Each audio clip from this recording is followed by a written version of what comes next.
जय हिंद दोस्तों। आज का हमारा टॉपिक है भारतीय राज्य व्यवस्था। आज से हम लोग पॉलिटी का टॉपिक स्टार्ट करने वाले हैं और आज का जो हमारा टॉपिक है वो भारतीय राज्य व्यवस्था। अगर आप किसी भी एग्जाम की तैयारी कर रहे हैं तो यह टॉपिक आपके लिए इंपॉर्टेंट है। इसकी प्लेलिस्ट बना दी जाएगी और डेली भी हम लोग इस पर एक ना एक वीडियो बनाएंगे। तो चलिए वीडियो की शुरुआत करते हैं। देखते हैं सबसे पहला क्वेश्चन क्या है। सबसे पहला क्वेश्चन जो है वो है भारत का संविधान भारत को कैसे वर्णित करता है। भारत का संविधान भारत को कैसे वर्णित करता है। तो इसका जो राइट आंसर हो जाता है वो हो जाता है राज्यों का संघ। राज्यों का संघ जो है, राज्यों का संघ भारत का संविधान भारत को वर्णित करता है। अब चलते हैं नेक्स्ट क्वेश्चन की ओर। अगला क्वेश्चन है सार्वजनिक हित याचिका की संकल्पना की शुरुआत कहाँ हुई थी। सार्वजनिक हित याचिका की संकल्पना की शुरुआत कहाँ हुई थी। तो इसका जो राइट आंसर हो जाता है वो हो जाता है यूएसए से। यूएसए से सार्वजनिक हित याचिका की संकल्पना की शुरुआत हुई थी। अब चलते हैं नेक्स्ट क्वेश्चन की ओर। अगला क्वेश्चन है भारत निम्नलिखित में से भारतीय संविधान के ऊपर सबसे अधिक किसका प्रभाव पड़ा था। निम्नलिखित में से भारतीय संविधान के ऊपर सबसे अधिक किसका प्रभाव पड़ा था। तो इसका जो राइट आंसर हो जाता है वो हो जाता है ऑप्शन है भारत सरकार अधिनियम 1935 का। हमारा जो संविधान है उसके ऊपर जो सबसे अधिक प्रभाव पड़ा वह पड़ा भारत सरकार अधिनियम 1935 का। अब चलते हैं नेक्स्ट क्वेश्चन की ओर। अगला क्वेश्चन है संविधान की संरचना की परिकल्पना का उद्भव सबसे पहले कहाँ हुआ। संविधान की संरचना की परिकल्पना का उद्भव सबसे पहले कहाँ हुआ। तो इसका जो राइट आंसर हो जाता है वो हो जाता है ब्रिटेन। ब्रिटेन में संविधान की संरचना की परिकल्पना सबसे पहले हुआ। नेक्स्ट क्वेश्चन है किस देश ने सबसे पहले विश्व को लिखित संविधान दिया। किस देश ने सबसे पहले विश्व को लिखित संविधान दिया। इसका जो राइट आंसर हो जाता है वो हो जाता है अमेरिका ने। अमेरिका ने सबसे पहले विश्व को लिखित संविधान दिया। नेक्स्ट क्वेश्चन है विश्व में लिखित संविधान किस देश का सबसे विस्तृत है। विश्व में लिखित संविधान किस देश का सबसे विस्तृत है। तो इसका जो राइट आंसर हो जाता है वो हो जाता है हमारा देश भारत। भारत देश का जो संविधान है वो विश्व में लिखित संविधान का सबसे विस्तृत रूप है। नेक्स्ट क्वेश्चन है भारत का संविधान कब लागू हुआ। भारत का संविधान कब लागू हुआ। तो भारत का जो संविधान लागू हुआ वह लागू हुआ 26 जनवरी 1950। 26 जनवरी 1950 को भारत का संविधान लागू हुआ। अब चलते हैं नेक्स्ट क्वेश्चन की ओर। अगला क्वेश्चन है भारत एक संप्रभु लोकतांत्रिक गणराज्य कब बना। भारत एक संप्रभु लोकतांत्रिक गणराज्य कब बना। तो इसका जो राइट आंसर हो जाता है वो जाता है 26 जनवरी 1950 को।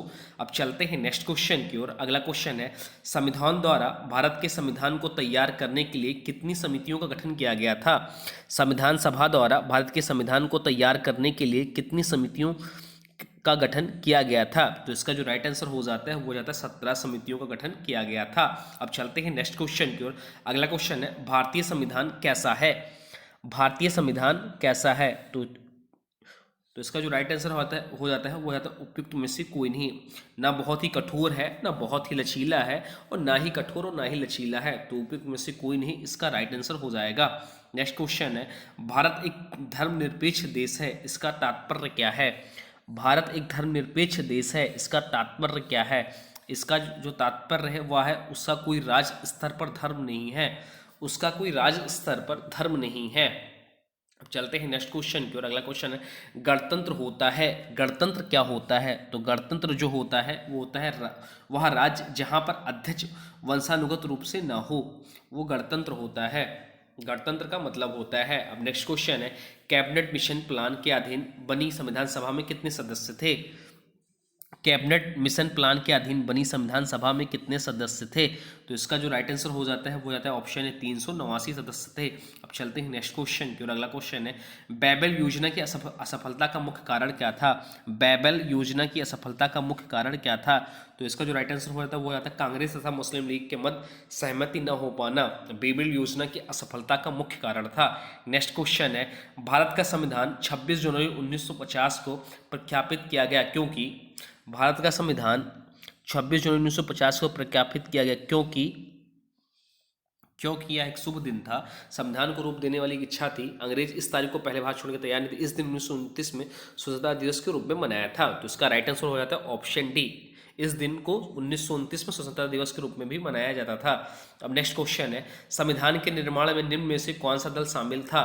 संविधान के निर्माण में निम्न में से कौन सा दल शामिल नहीं था।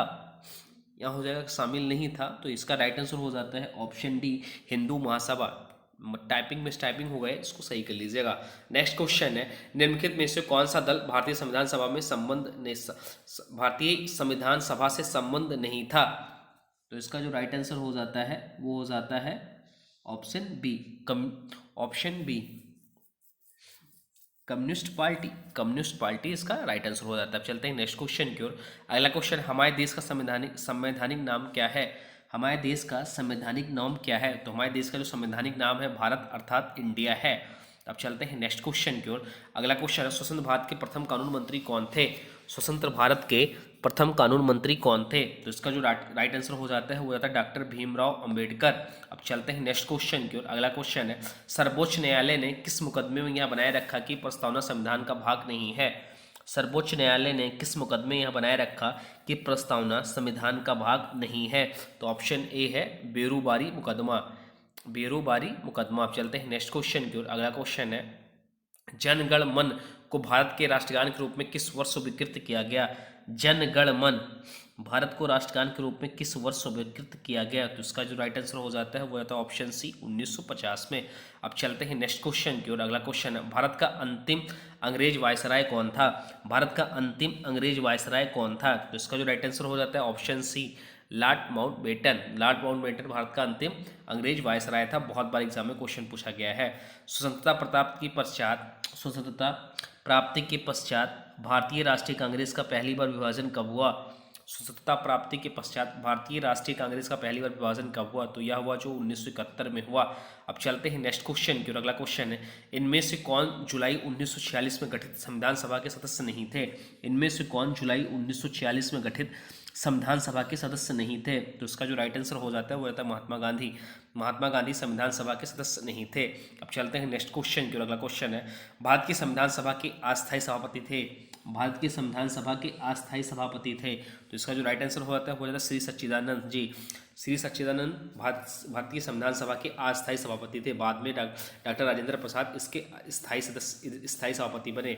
संविधान का मसौदा तैयार करने वाली समिति, जिसे ड्राफ्टिंग कमेटी भी कहते थे, इसके अध्यक्ष कौन थे? तो इसका जो राइट आंसर हो जाता है वो हो जाता है उपयुक्त में से कोई नहीं। इसका जो राइट आंसर हो जाता है डॉक्टर जे.वी. कृपलानी भी नहीं थे, डॉक्टर जे.वी. कृपलानी भी नहीं थे,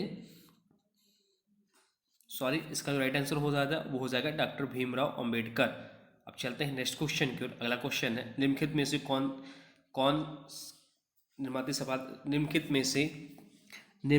से कौन भारत की संविधान निर्मात्री सभा में संवैधानिक सलाहकार था? निम्नलिखित में से कौन भारत की संविधान निर्मात्री सभा में संवैधानिक सलाहकार था? तो इसका जो राइट आंसर हो जाता है वो होता है बी.एन. राव।